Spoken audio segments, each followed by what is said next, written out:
We're launching a brand new series with you. So here's what a series is. We're going to take one topic. Today we're going to kind of camp out on marriage, and we're going to talk about it for a couple of weeks. And that's what a series is. And so we're going to start out on the whole marriage thing. So don't tune me out here before, because, look, some of you are not married in this place. You've been through marriage before.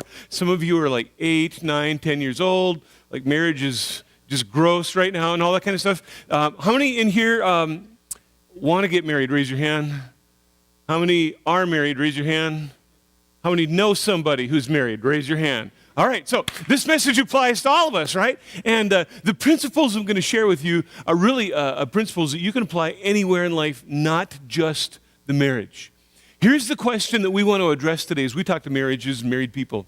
Is it possible for two people to stay married happily for the rest of their lives? And the reason that we have to ask that question is because when we look at marriages around us, you've experienced divorce in your family. You've experienced divorce personally. You've seen people at the altar. You've stood next to them at the altar. You've been to the altar. And then somewhere along the line, something happens and that relationship begins to disintegrate. Until quietly, without a lot of pomp and circumstance, there's a divorce. And there's the awkwardness of two people now living separately that were once together. And we see this all the time, all around us. And it can be a little bit discouraging, especially if you want to get married. And even before we were married, I remember people coming to us, well, statistically, half the people that get married, they end up in divorce. Well, that was a great word. Thank you, and that whole kind of thing. So is it possible for two people to transition from high school, the sweethearts, and cruising around in his car, to transition from high school through all the changes in life and jobs and careers and children and looks, to get from high school to the nursing home and still be madly in love with one another? And I'm here to tell you that, I think it is possible. And the reason I want to share this with you is because I'm happily married. Robin told me to say that. I'm happily married. And because I'm happily married, I want you to be happily married.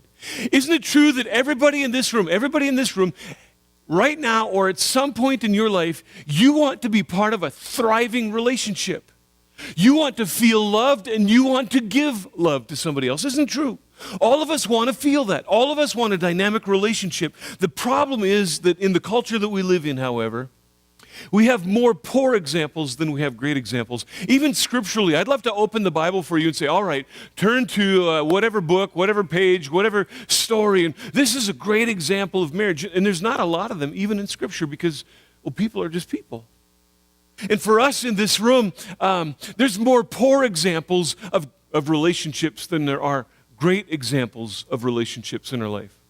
One of the poor examples, we kind of start off wrong. For a lot of us in this room, researchers tell us that for somebody to grow up to be emotionally whole, and then enter into a relationship and have emotional wholeness in that relationship, there are 7 key elements that everybody, all of us in this room, need and desire and long for as we're growing up as kids in our home. Those include things like respect, encouragement, comfort, security, support, acceptance, and approval. I wonder if that sounded like your home growing up. But a lot of us don't see that modeled for us. So that's kind of a strike against us. And some of us struggled through home life. There was bickering and fighting and shouting and alcoholism and abuse and divorce and all kinds of dissension and discord modeled for us. That was modeled for us. And so that's one strike against us before we even enter into marriage. And then sometimes here's what we do. We enter into a marriage. We're lacking in these things. We didn't have them growing up. When we were growing up in our home, we didn't maybe have acceptance, encouragement, comfort, support, approval. We didn't have those things. So we go looking for somebody to marry to get that from. And we enter into the marriage, and the first day is great. The first week is great. First month is okay. The months start to roll on. And here's what we're finding out. We're trying to squeeze acceptance and approval and support and encouragement out of the other person. And they didn't come in bringing a whole lot of that stuff into the marriage themselves. And eventually, we just bankrupt that person's heart. We squeeze all of that stuff out of there. They have nothing left to give. And so what do? We dump them and we go find somebody else and repeat the process once again, because all of us are looking for acceptance, approval, encouragement, comfort, security, and support. Another reason that marriages have such a struggle today is because 40% of the babies born in America today 4 out of 10 little babies being born in the hospital in Williston, North Dakota today will have no father figure at home. So they have no modeling going on before them as to what a husband and wife are, is how a husband and wife should interact. So it's not modeled for them. And then the other reason that marriages sometimes struggle and have a difficulty is we just have such a low threshold for pain. If it doesn't work out, we just bail out. If it doesn't work out, we bail out. We tell our friends what's going on in the marriage, and they say, well, man, you know, the problem is you married the wrong person. You need to get out and go find the right one. And so people do. They have a low threshold to pain. Instead of trying to work through things, we just bail out. And we start over again, trying it all over. And I've talked to more than one person that said, oh, pastor, look, I've been through divorce. I've been through the pains of divorce. I've worn the shame of divorce. And if you know people that are contemplating divorce, would you please, oh, please, have them come talk to me so that hopefully they will change their mind, because I live with regrets. I wish I would have worked through this and worked it out. It's amazing. It's amazing when you talk to people that have been married 10, 20, 30, 40, 50 years. They have weathered the storms. They've made it through. It wasn't all great all the time, but they've weathered the storms. They've made it through. And today they have no regrets. They're thankful that they stayed together in that relationship. I mean, Robin and I have been together 29 years. It's taken her that long to train me. Why would you want to start over on another guy, right? So I said, honey, if we ever get in a fight and you leave me, that's fine. You can leave, but I'm going with you. I just want you to know. So that's the way it is. Now, into all of this, Jesus speaks some principles. And the principles that Jesus speaks don't only apply to marriage, they really apply to life in general. It applies to every relationship that you have with your parents, with your children, with your coworkers, with friends, with people. And in John chapter 13, verse number 34, Jesus just simply says this. He says, I'm going to give you a new commandment. He says, I'm going to give you a new commandment. And it wasn't really that it was a new commandment. I think it was an overlooked commandment. It was one that had become a little bit tarnished. It was one that had been forgotten. And so Jesus, with his followers around him and the crowds around him, he's standing up there speaking to the religious leaders and the crowds and the people. He says, all right, hey, a new commandment I'm going to give you. Are you ready for it? Are you ready? Here it is. 3 simple words. Love each other. It's that simple. Just love each other. You're thinking, I know what you're thinking right away. It's like, if you're in here and you got a brother or a sister in here, like your sibling, you're going, I suppose I hate them. Like, I hate it when they come into my room. I don't want nothing. No. You're thinking of the wrong kind of love. You're thinking of the feeling kind of love. You're thinking, Pastor, if you knew what I was married to and had to live in my house, you want me to love that person? No. Here's what Jesus does with these 3 simple words. He takes love that we consider a noun. Do you remember your English class? A noun is a person, place, or, say it with me, thing, right? Good, you guys. So we think of love as a thing. It's an emotion. It's a feeling that we have.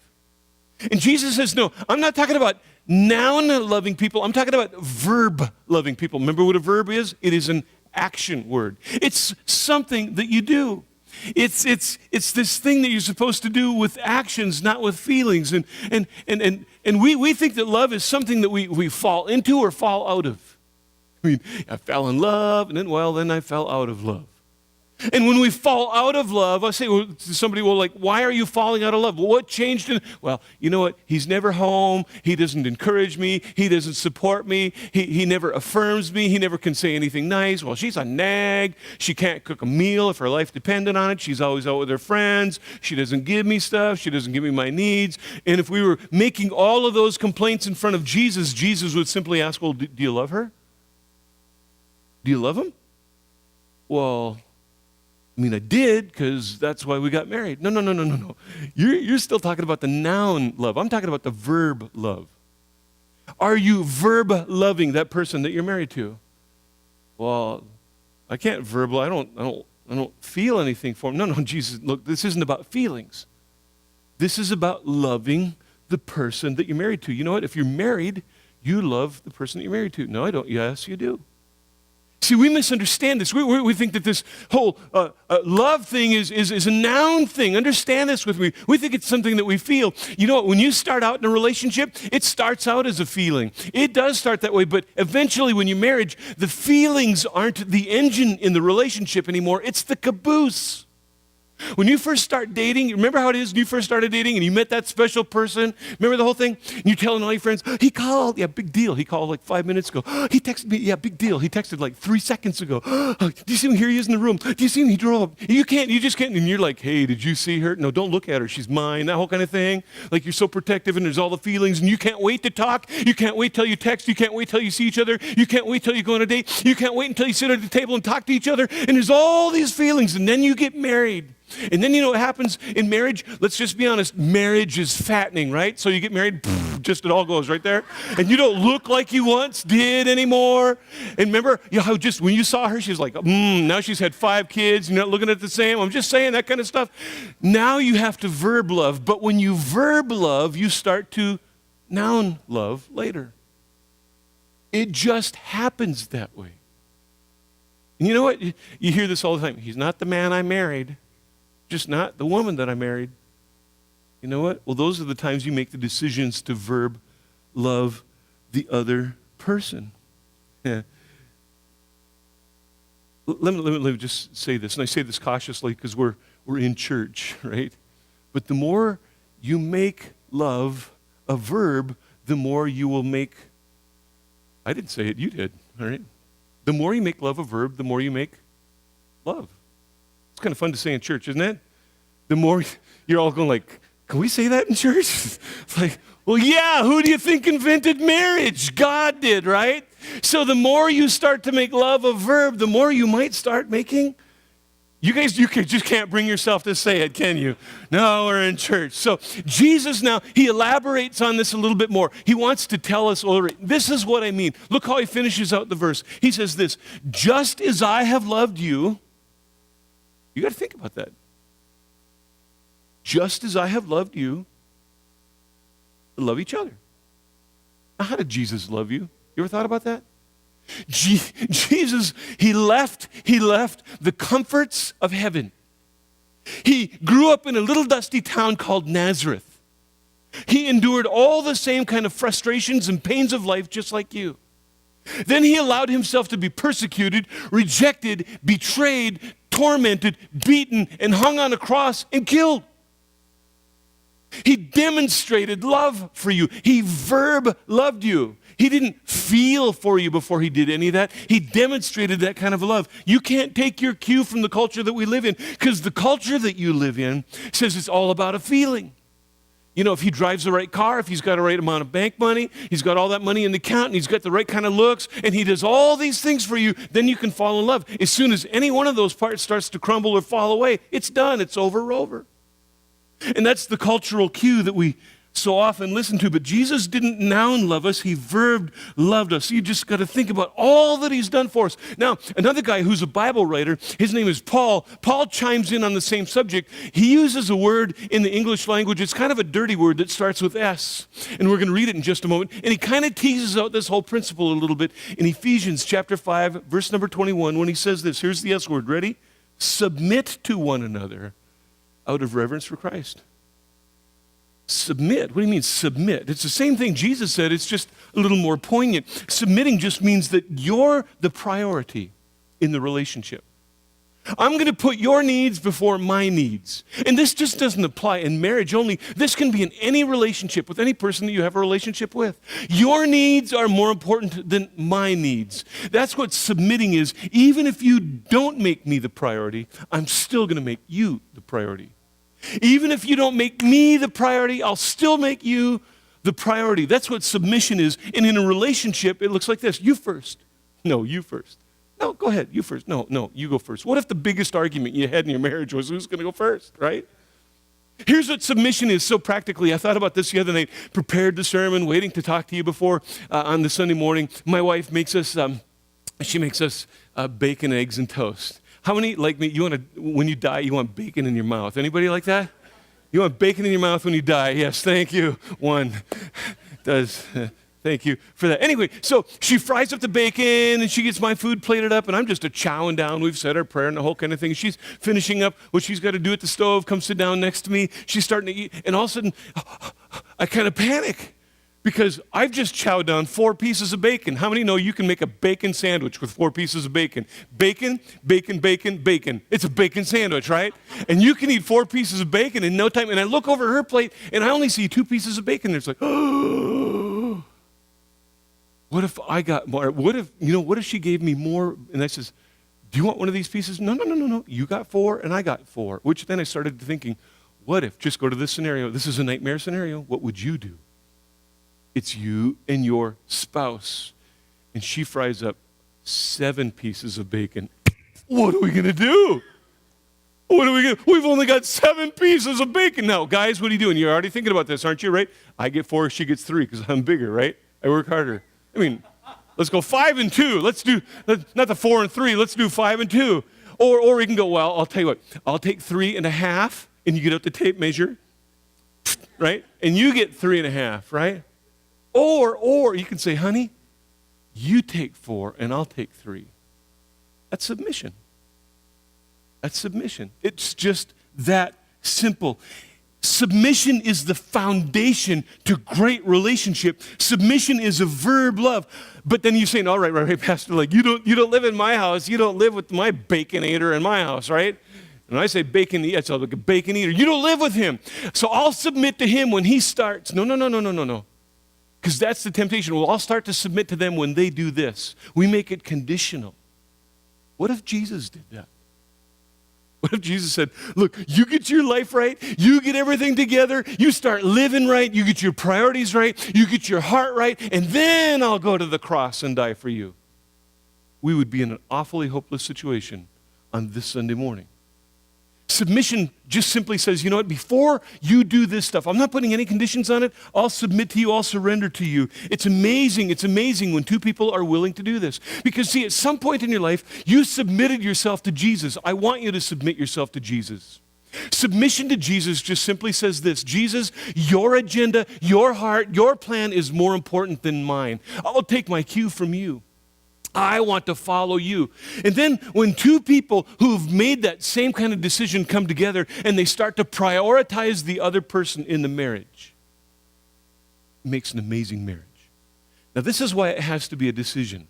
This is why submission has to be a decision. Do you know why? Because here's something I know about you and something I know about me. In any relationship, be it married or otherwise, it's so easy to be selfish. It's all about me. It's all about me. It's where I want to go. It's the plans I want to make. It's what I want to do. It's with who I want to hang out. It's how I want to spend the money.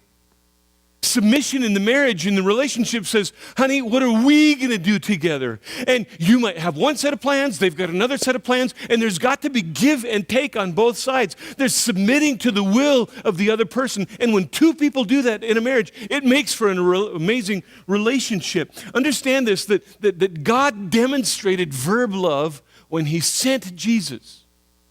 Jesus demonstrated verb love when he went to the cross. Now, here's what I know about you and about me. We don't always feel love, do we? I mean, have you ever really loved somebody until they made you really, really mad, right? And then you didn't feel a whole lot of love for them, did you? And it doesn't have to be a spouse. You felt that way towards a brother, towards a sister, towards a coworker, towards somebody in your life. There was love, there was emotion, there was affection, but then they did something that just made you weren't feeling it, right? Are you with me on that whole thing? You're so quiet, I'm thinking that you guys are just amazing people and never experience those kinds of emotions. In the heat of anger, you're not feeling love. You won't always feel love, but here's the point of the message. You can always verb love. You won't always feel love, but you can always demonstrate love. You won't always feel it, because you know what? Looks change, jobs change, feelings change, life changes, relationships change, so the feelings can change with it, but you can always demonstrate love for somebody else. You are the master. You're completely in control over all of that. Understanding that emotions start out in the beginning of every relationship. Emotions lead with developing the relationship. And that verb love is kind of the caboose.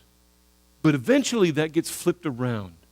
And today, maybe your relationship is waning. Maybe you're struggling in a marriage. You're struggling in that relationship. I'm telling you, if you start to verb love your spouse, you will start to feel love for your spouse.